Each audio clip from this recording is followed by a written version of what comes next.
আমি মূলত পাঠা বলি কেন দেয় এই জায়গায় তোমার নিবেদন করি নাই। আমি বলেছিলাম শাস্ত্রে আছে, মা বললেন আমি পাঠা বলি, মহিষ বলি, নর বলি কিছুই খাই না। তাইলে 10ম দিনের যুদ্ধে মা ওই যুদ্ধে গিয়ে কেন রুধির করলো পান? তোমার সামনে মা রুধির পান করেছে, এর পিছনে নিশ্চয়ই আছে কারণ। আমি কুরুক্ষেত্রের বাইরে তো যাই নাই।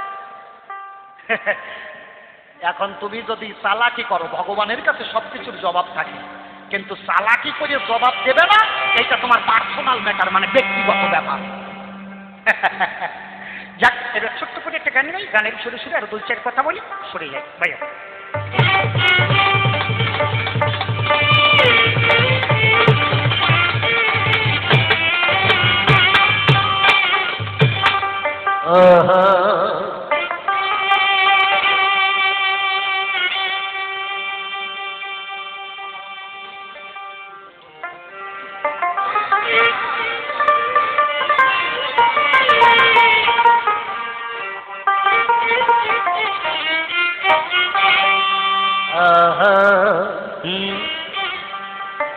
ওই আমার মনে গিয়েছে চুরি হয়ে, ওই বাঁশরিয়া বাঁশের বাঁশিতে আমার মনে গিয়েছে চুরি হয়ে, বাঁশরিয়া বাঁশের বাঁশিতে আমার মনে গিয়েছে চুরি হয়ে। আমার কি জ্বালা হইল সইতার, কি জ্বালা হইল সইতার, কি জ্বালা হইল সইতার, এ বাঁশি নয় ওই হাসিতে মনে গিয়েছে চুরি হয়ে, বাঁশরিয়া বাঁশের বাঁশিতে আমার মনে গিয়েছে চুরি হয়ে। এ যে কি যাতনা সখী বোঝে না তো কেউ, আমার বুকের মাঝে আসবে পরে বুক ভাঙা এক ঢেউ। ফুল ভাঙা এক ঢেউ।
যেন নিয়ে যেতে চাই সুরের বাঁশরি, কান্না হাসির বন্যা মেলায় সকল পাথরি।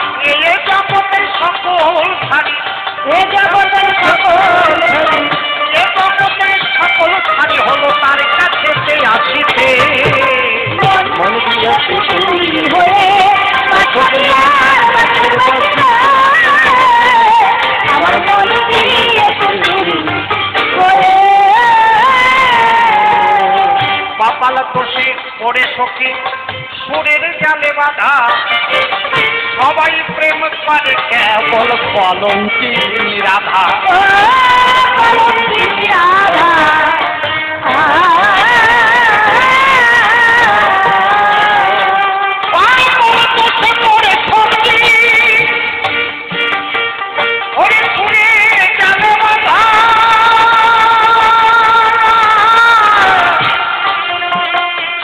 পথে পরে কেবল কলঙ্কিনীর আধার।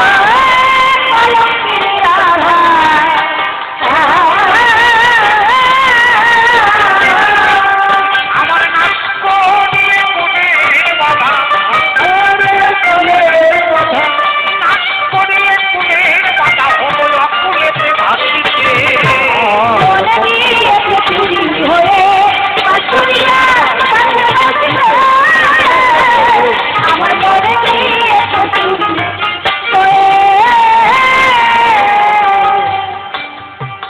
সর্বনাশা সুরের বাসিতে চুরি করে মন ভোলাইয়ে অকুল কামে অবলার জীবন।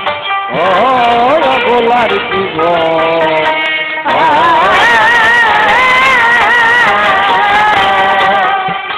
সর্বনাশা সুরের বাসি চুরি করে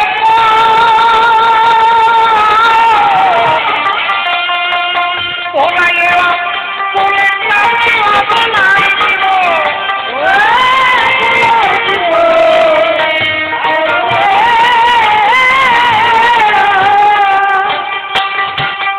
অদিন এই রসিকের হয় জানতে বড়, রসিকের হয় জানতে বড় না তাহার হাসির হাসিতে।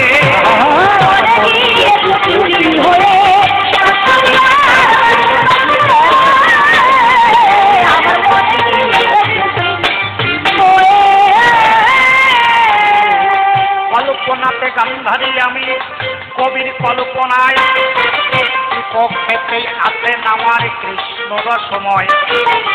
এভাবে যে প্রশ্ন তারে করে গেলাম দান, এক এক করে শুনতে যত ভক্ত গেল না।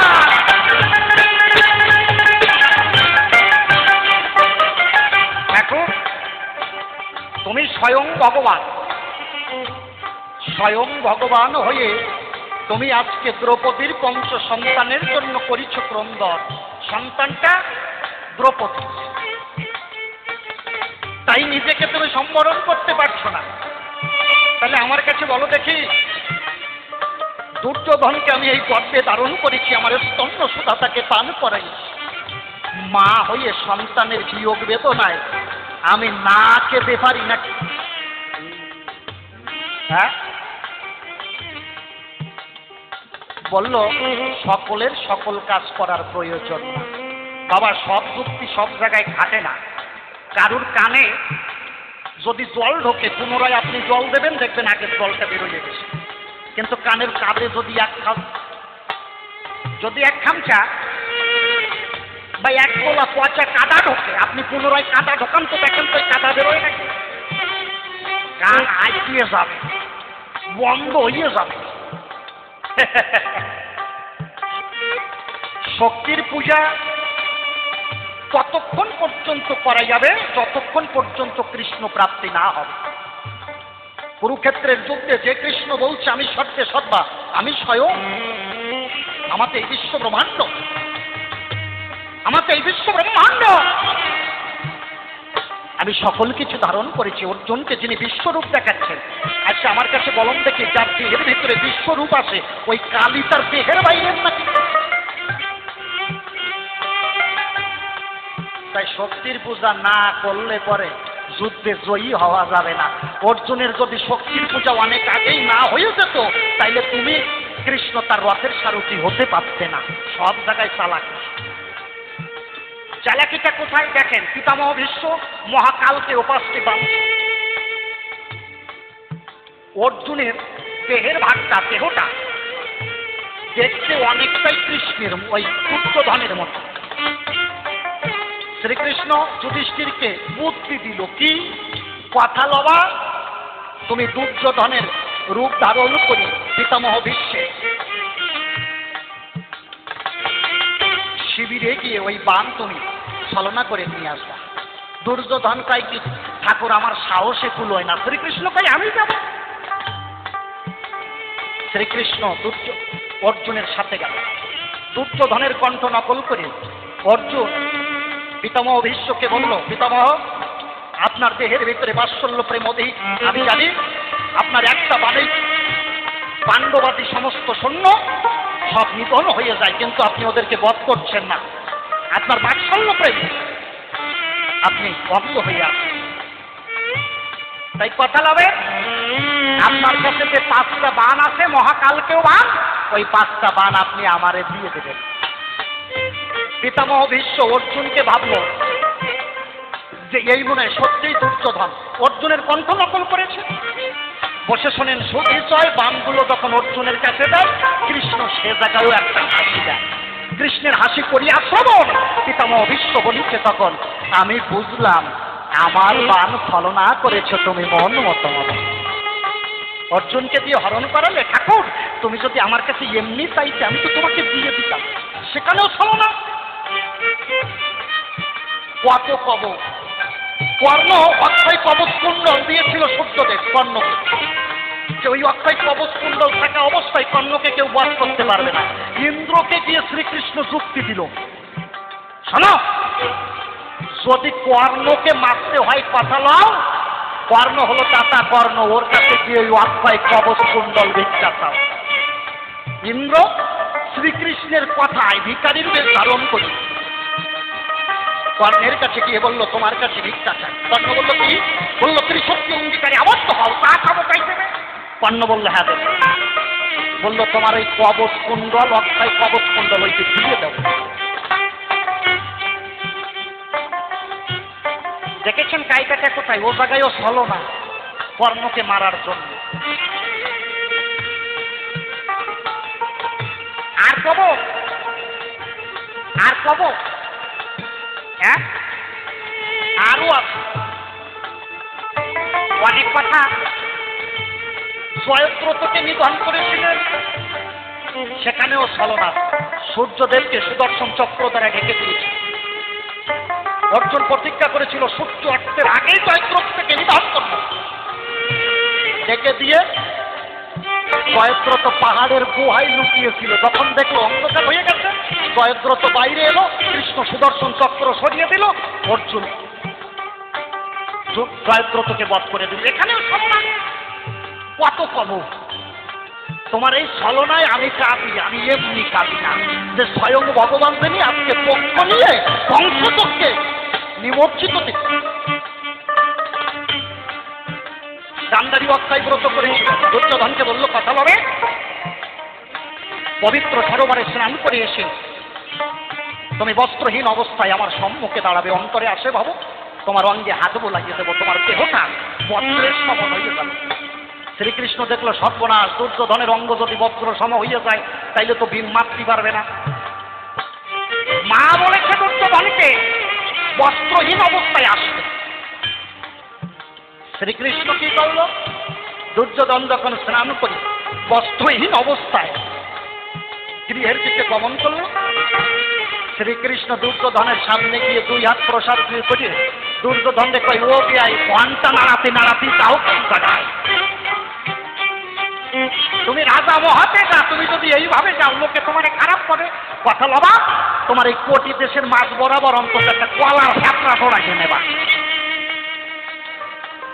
দেখেছ দুর্যোধন দেখল বিয়াই যদি এই কথা কয়, খানিককে লজ্জিত হয়ে শ্রীকৃষ্ণের কথা বসে শুনে যে শোধিত হয় আমি দিচ্ছি পরিচয়, ওই কলা পাতা বলা।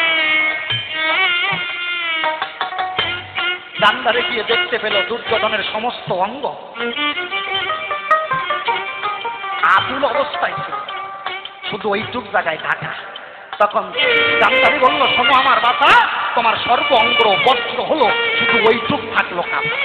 ভীমের সকল যখন যুদ্ধ হয় এক এক করে ভীমের হচ্ছে করেই হয়, ভীমের পরাজয় হচ্ছে। শ্রীকৃষ্ণ কয় আর দেরি করে না, মানে মাদার নিচ বরাবর কষে দাও। গদাযুদ্ধের নিয়ম কোটি দেশের নিচে প্রহার করা যাবে না। শ্রীকৃষ্ণের ইশারা ভীম কোটি দেশের নিচে প্রহার করে উরুভঙ্গ অবস্থায় তাকে মৃত্তিকায় ফেলে। সব জায়গায় ঠাকুর চালাকি কাটি, সন্তান আনারও তো একটা শোক আছে, সে ব্যথায়ও কাটি, আর ভগবান হইয়ে তোমার চালাকি আছে সে ব্যথায়ও কাজ। বিশ্বকর্ণ তরুণাচার্য সাধনায় তারা এক একজন মহাচার্য, ভরদ্বাজ মুনিপুত্র দ্রোণাচার্য তাকেও যেভাবে মারল, এক একটা শাস্ত্রে এক এক রকম আছে। মূলত পাঞ্চাল গাইয়া পুত্রেষ্টি যজ্ঞ করেছিল আপনার দ্রোণাচার্যকে মারার জন্য। বাণহীন অবস্থায় সন্তান মারা গেছে। আপনারা তো জানেন, আমি ওই দিকে আর বলবো না। যুধিষ্ঠির দিয়ে মিথ্যা কথা বলালো, অশ্বত্থাম হাত ইতি গর্ব, মানে হাতি মরছে, ওই যে সত্য করে কয়, এটা তো জানেন। তারপরের ঘটনাটা কি? অর্জুন বাণ নৃত্য করে ফেলে দিল, পিছন থেকে গিয়ে পাঞ্চাল রাজার ছেলে ছিল দৃষ্টদ্যুম্ন, শাস্ত্রে বলছে তার মুন্ডু কর্তন করে নিয়েছে। একজন বীরকে পিছন দিক দিয়ে কেউ মাথা কাটতে পারে অস্ত্র দিয়ে? সেখানে ভগবানের কুটিল ইশারা, শোনো শোনো শোনো তুমি কৃষ্ণ রসময়, সকল জায়গায় কুটিল ইশারা দেখলাম আমি, তাই তোমার এই কাণ্ড দেখে ব্যথা থাকে মনে, তাই তো ব্যথায় কথা বলি সবাই ধরে।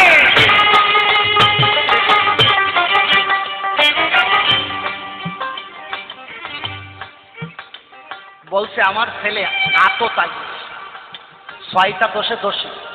আচ্ছা অর্জুন কি ভালো মানুষ? কর্ণ নিজের ছেলে বিশুকেতুকে শ্রীকৃষ্ণকে ভক্ষণ করিয়েছিল, আপনারা জানেন না? নিজের ছেলে বিশুকেতুকে কর্ণ কেটে দিয়েছিল। আমি ওই দিকে যাব না। কৃষ্ণকে কর্ণ তার ছেলেকে কর্তন করে খাওয়াইছে। শাস্ত্রে কোনো জায়গায় দেখাতে পারবেন যে অর্জুন কোনোদিন একটা মুরগি বাজে কৃষ্ণরে খাতি গেছে? ও পাবেন না। কিন্তু কর্ণ পেরেছে, নিজের সন্তানকে কর্তন করেছে, অতিথি সেবা দিতে। কত কব রাজভোজে কব, বললাম না শেষ হবে না। কুরুক্ষেত্রের যুদ্ধটা মূলত তোমার কুটিল ইশারায় আর অন্যায় অবিচারে ভরা। আমি বিচার পেলাম, তুমি আমার যতই কও আমার মন মানে না। তুমি যদি আমার মা বলিও ডাক দাও, আমার তোমার ওই মা ডাকে আর হৃদয়ে একটা ভালো মানুষ মা বলি হৃদয়টা বাৎসল্য প্রেমে বোঝে যায়। কিন্তু যদি একটা মানুষ যদি ইশারা করে সব মারিয়ে মা কইয়ে ডাক দেয়, মানে দুটো মারিয়ে গরু দানার। কত কব বসে শোনেন নারী নড়ে বলিয়ে সভায়, আরেক কথা বলতে আমারও বড় ইচ্ছা হয়। আচ্ছা ঘটোৎকচ এই যুদ্ধে কি অপরাধ করেছিল? ঘটোৎকচ মহাবৈষ্ণব, প্রথমে শক্তির সেবক ছিল, পরে বৈষ্ণব হলো। মায়ের আদেশে বললো আজ হইতে তোমার মাতৃ সাধনার দরকার নাই, কথা লবা আজ হইতে তুমি বৈষ্ণব হয়ে যাবা। ঘটোৎকচ রণমাঝে প্রবেশ করতে চায়, সত্য একটা কথা বলবো ধর্মরাজ সভায়, বৈষ্ণব শ্রেষ্ঠ মহাজন ঘটোৎকচ হয়, এইবার তাহার কথা বলি শোনে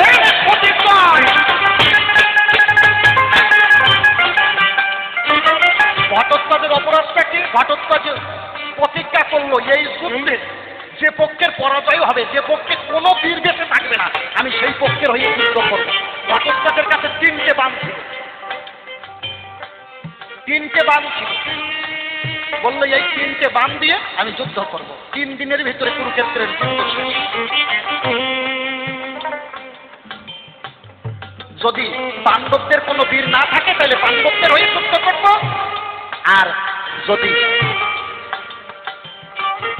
দুর্যোধনাদির যদি কোনো বীর না থাকে তাহলে আমি ওদের হয়ে যুদ্ধ করব, কৌরবদের হয়ে। ঘটোৎকচের রণমাঝে প্রবেশ করতে যায়, কৃষ্ণ গিয়ে ছলনা করে তার সামনে পেয়ে দাঁড়ায়, বলে তুমি বৈষ্ণব সুজন আমার কথা লও, প্রমাণ তোমার চরণে দিচ্ছি, তুমি আমার হাতে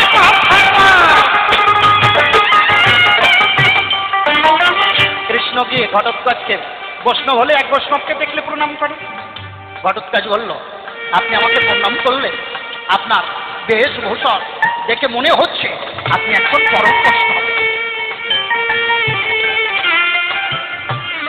শ্রীকৃষ্ণ বলল আপনিও বৈষ্ণব আমিও বৈষ্ণব, কিন্তু আমার একটা ইচ্ছা। তুমি কোথায় যাচ্ছ? ঘটোৎকচ বলে আমার মনে আছে ভাবো কুরুক্ষেত্রের যুদ্ধ মাঠে এখন আমি যাব। শোনো শোনো শোনো তুমি, তোমাকে জানাই ওরে যে পক্ষবীর শূন্য হবে তাদের হয়ে যুদ্ধ করতে চাই।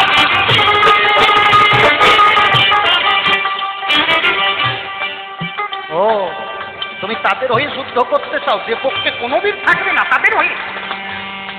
হ্যাঁ তাদের হয়ে। বললো তুমি কি পারো? ঘটোৎকচ বলছে আমার যে 3টে বাণ, আমি এই 3টে বাণ দিয়ে 3 মুহূর্ত কালের জন্য এই কুরুক্ষেত্রের যুদ্ধ শেষ করে দিতে পারি। বড় জোর আমার 3 দিন লাগবে, তাহলে সেই যুদ্ধ করতে আর সময় লাগবে। শ্রীকৃষ্ণ বলছে তাই? তুমি কত বড় যোদ্ধা একটু পরিচয় দাও। কি অদূরে এই তেঁতুল গাছ দেখছো? হ্যাঁ দেখলাম। বলছে একবারে এই গাছের সমস্ত পাতা মৃত্তিকায় ফেলতে হবে। তারপর বলছে শুধু পাতা মাটিতে ফেললে হবে না, ওই প্রত্যেকটা পাতায় একটা করে মধ্যে যেন ছিদ্র হয়। দেখি তুমি কত দিন। ঘটোৎকচ বললো তাই? হ্যাঁ দেখেন কায়দাটা কোথায়। ঘটোৎকচ বললে তো সামান্য কাজ, এই কাজ করার জন্য আমার হাত দিয়ে গুণ টানা লাগবে না, আমি পা দিয়ে গুণ টেনে ছেড়ে দেবো, তাতেই গাছের পাতা মাটিতে পড়ে প্রত্যেকটা পাতা ছিদ্র হয়ে যাবে। শ্রীকৃষ্ণ কয়েক শোনেনে যত ভগত সুধীচয় আর ঘটোৎকচ তখন দেখো স্মরণেতে বাণীকে দেখো আহ্বান করিল। আরে বাণী টেনে তখন ঘটোৎকচ দেখো ছেড়ে দিল, বাণ টেনে ছেড়ে দিয়েছে ঘটোৎকচ। শ্রীকৃষ্ণ চালাকি করে একটা পাতা যে পায়ে ওনার ভগবৎকান্ত ছিল সেই পায়ের তলায় রেখে দিল। শ্রীকৃষ্ণ দেখলো অবাক করা বিষয়, একটা তেঁতুল গাছে কোটি কোটি পাতা থাকে, প্রত্যেকটা পাতা এক পানের দ্বারা মাটিতে পড়ে গেছে এবং যে পাতাটা তোলে সেই পাতাটাই ছিদ্র। শ্রীকৃষ্ণ জানে আমি যারে রাখি তাকে জগতে কেউ মারতে পারে না, হয়তো সকল পাতা ছিদ্র করতে পারবে কিন্তু আমার পায়ের তলার পাতাটা ছিদ্র করতে পারবে। শ্রীকৃষ্ণ নিজের পায়ের তলার পাতাটা যখন বের করল দেখতে পেল ওই পাতাটাও ছিদ্র। ঘটোৎকচের এই বীরত্ব দেখে অবাক হয়ে গেল। শ্রীকৃষ্ণ বলল তুমি আমাকে বলতে পারো একজন মানুষ কোন শক্তি অর্জন করলে পরে এইভাবে গাছের সমস্ত পাতা ছিদ্র করি আমার পায়ের তলার পাতাটাও ছিদ্র করতে পারে? আমার পায়ের তলার পাতা জগতে কারোর সাধ্য নাই ছিদ্র করে। বলল তুমি এই পাতাটা ছিদ্র করলে কি করি? ঘটোৎকচ বলে শোনো তোমাকে জানাই আমার শক্তি করে গাছের পাতা ছিদ্র করি, তাই আমার শক্তি করে বানের শক্তি ধরে এই গাছের পাতা ছিদ্র করে ফেলেছে। আর তোমার পায়ের তলায় যে পাতাটা গুরু ভক্তি নিষ্ঠারতি ছিল সুনিশ্চয় ভক্তি বানে পাতা ছিদ্র করিল।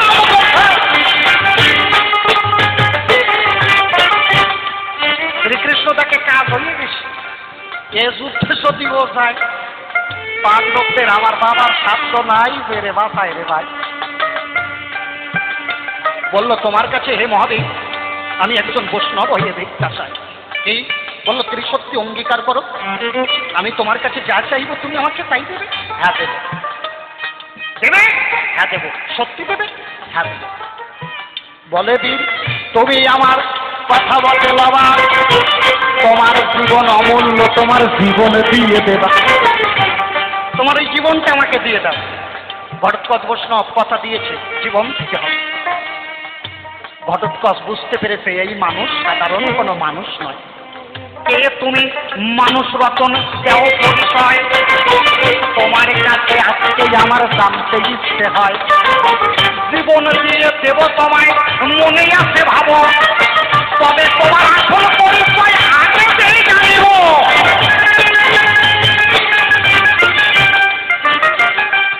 শ্রীকৃষ্ণ নিজের স্বরূপে কৃষ্ণ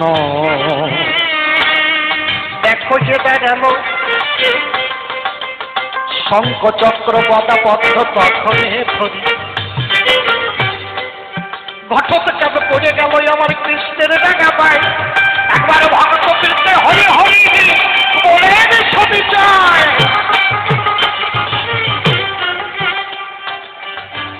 হে কেশব, হে বাসব, আজ আমার জীবন ধন্য। স্বয়ং ভগবান হয়ে আমার সঙ্গে তোমার ছলনা করা লাগলো। আমার মতো তাইলে ধন্য বীর আর এই জগতে কেউ নাই। শ্রীকৃষ্ণ বলল, তোমার কথা রাখো, তোমার জীবন আমাকে দাও। বলল, ঠাকুর নিয়ে নাও। কৃষ্ণ তখন সুদর্শন চক্রকে স্মরণ করে। চক্র এসে বক্র গতিতে ঘরে অনিবারে, অনিবারে ঘরে চক্র শোনেন সুধীশ্বয়। চক্রকে দিয়ে মস্তক কাটি ভাবে কয়। সুদর্শন চক্র বক্র গতিতে ঘুরতে ঘুরতে ঘটোৎকচের সামনেকে গিয়ে দাঁড়ালো। বক্র গতিতে ঘুরছে, কিন্তু ঘটোৎকচের মস্তকটা কর্তন করতে পারছে না। মূর্তিমান হলো চক্র, শোনেন সুধীশ্বয়। মূর্তিমান হয়ে চক্র সম্মুখে দাঁড়ায়। এইবার চক্র স্বয়ং মূর্তিমান হয়ে কৃষ্ণের সান্নিধ্যে দাঁড়িয়েছে, কৃষ্ণের সম্মুখে দাঁড়িয়েছে। কৃষ্ণের সম্মুখে দাঁড়িয়ে কৃষ্ণকে বলছে, ঠাকুর আমি ঘটোৎকচকে কর্তন করতে পারবো না। কেন? আমি ওকে কাটতে পারবো না কেন? বলল, ঠাকুর মনের কথা তোমাকে জানাই, দেখি তুমি হৃদয় মন্দিরে রাখো কৃষ্ণ।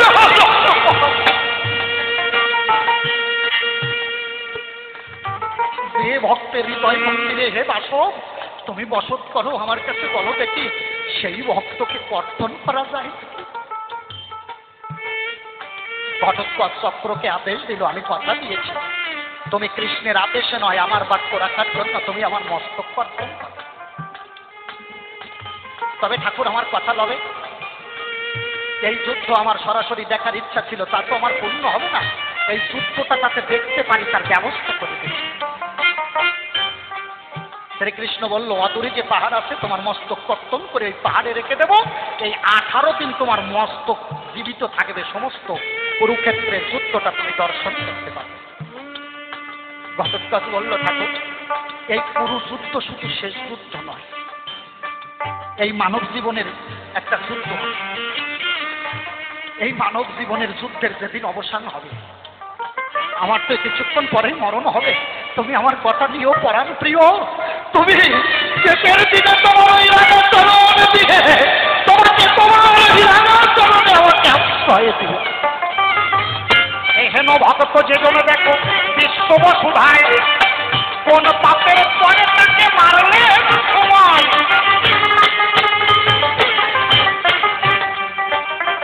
তাহলে আমার কথাগুলো বোঝা গেল। এইখানে আমার একটা প্রশ্ন, এ হেন ভক্ত মহাবীর একজন বৈষ্ণব, ঠাকুর কোন পাপের করে তাকে নিধন করলেন? বর্বরীকে চিন্তা ভাবনা তো খারাপ ছিল না, একটা জেঠার পক্ষ আর একটা বাবার পক্ষ।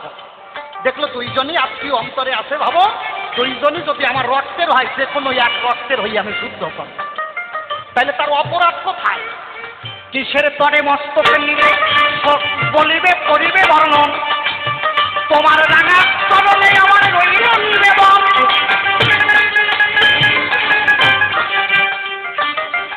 এই তো কয়েক কথাই আমি বললাম তোমার ধারে, জবাব দিও এক এক করে সবার ভিতরে।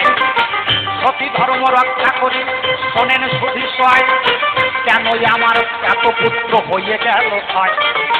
অর্জুন দেখো নাগ লোকে যেদিন গিয়েছিল, নাগ কন্যা উলদিকে বিবাহ করিল। উলদিকে বিবাহ করে একটা সন্তান জন্মালো, তার নাম হলো ইরাবান। ওই ইরাবান এসে কুরুক্ষেত্রের যুদ্ধে অর্জুনকে বলল, পিতা আমি তোমাদের হয়ে যুদ্ধ করব, তাই তুই আমার বাবা ডাকিস কেন? তোর মাকে ডাকালে কেন? নাগ কন্যা উলদি। অর্জুন সেদিন নিজের সন্তানকে দারক বলে গালি দিয়েছে। তুমি আতো তাই আমারে কও, আমার ছেলেদেরকে বলো। মনের কাছে বড় জিজ্ঞাসা, যুধিষ্ঠির যদি ধার্মিক হয় সে কি খেলতে পারে স্বর্গ নিচে একা? হ্যাঁ, নিজের বাড়ি গাড়ি জমিদারি সব কিছু বন্ধক হইছে, বন্ধক খাওয়ার পরে শেষে আর কিছু নাই, নিজের বউটারে বন্ধক খুঁজে তাই দাবা ওই পাশা খেলে, নিজের বউরে বন্ধক খুঁজে পাশা খেলে কারা? জুয়ারি না? হ্যাঁ, কত কব?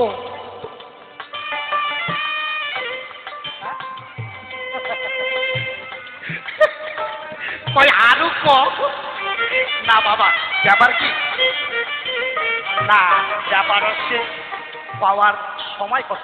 চিত্র অঙ্গদাকে বিবাহ করেছিল, বপ্রবাহন তাকেও বলেছিল যে তুই যাবো, তুই আমার ছেলে, ওই অর্জুন কত এইরকম অনেক কিছু আছে, এরা সব আকামে ভরা। যুধিষ্ঠির ভীম ওরা ভালো মানুষ, শেষ পর্যন্ত মানুষ পাই নাই, একটা রাক্ষসী রেখে তারেও ভীম ফিঙ্গার করেছে।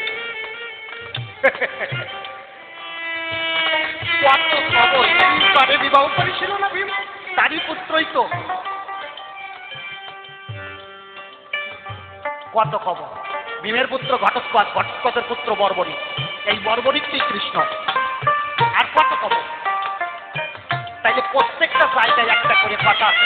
ব্যাপার কি মানে আজকে বেশ কিছুদিন গান গাচ্ছি না তো, সান না দিতে দিতে মনে করতে করতে একটু লেট হচ্ছে আর কি।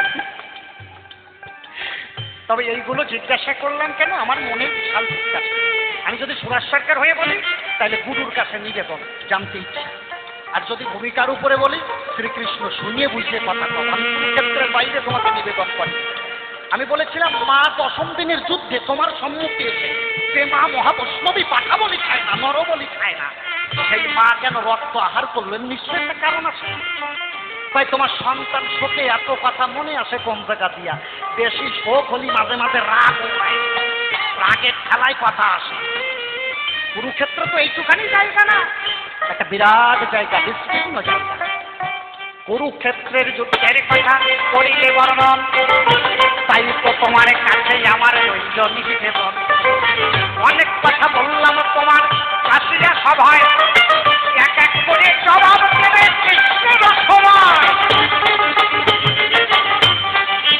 তবে তারে আর তো আমি বলবো না, ভেঙে দিয়ে যাবো আমার পুত্র চলবো না।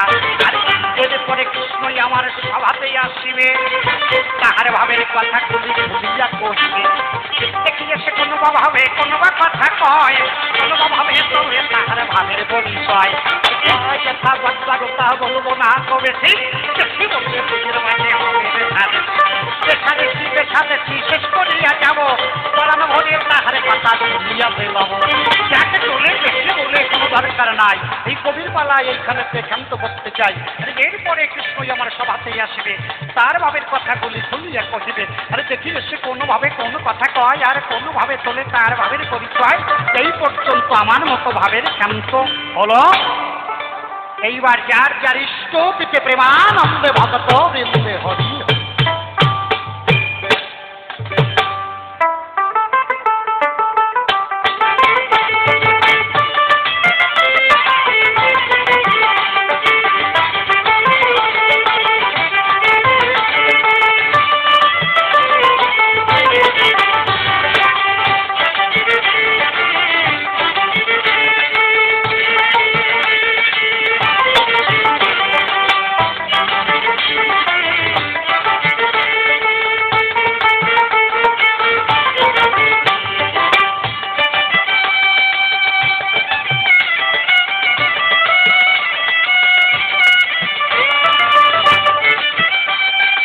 আমার এক বাবাজি, কার্তিক দাস বাবাজি, আমাকে ভালোবেসে গরুর ছোট, গরুর যে সঠিক মান রাখবো সেই যোগ্যতা এখনো অর্জন করেনি।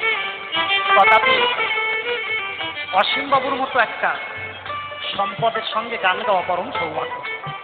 সেই জায়গায় দাঁড়িয়ে আমার যে বাবাজি কার্তিক দাস, তাই তো, ভালোবেসে আমাকে 100 টাকা আশীর্বাদ করেছে, তাকে তো আমার দেওয়ার মতো কিছু নাই।